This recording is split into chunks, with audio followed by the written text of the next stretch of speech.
We're answering a practical question today. Where do all the components of the weighted average cost of capital come from? And we start with the risk-free rate, typically a long-term U.S. Treasury, often 20-year U.S. Treasury bond. You can find it in public sources like the U.S. Treasury, the Federal Reserve Bank, Wall Street, Bloomberg. Just search it online.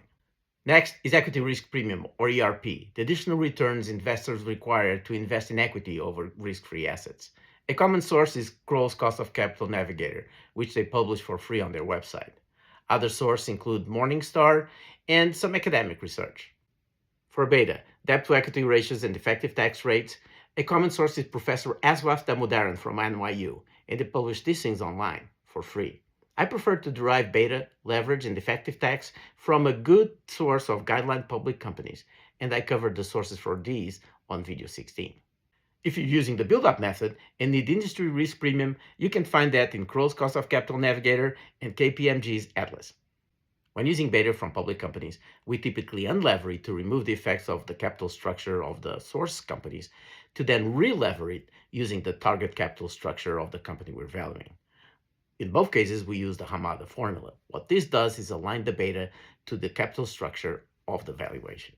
For the cost of debt, Moody's Corporate Bond Index is a common source, and the rating of Baa is a good starting point.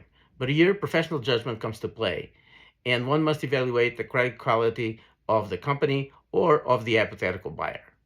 When valuing a controlling interest, we come to the debt-to-equity ratio and effective tax rate using market inputs and adjust it for an hypothetical buyer. But when valuing a minority interest, we use the leverage and effective tax rate of the subject company, because a minority interest is unlikely to change it.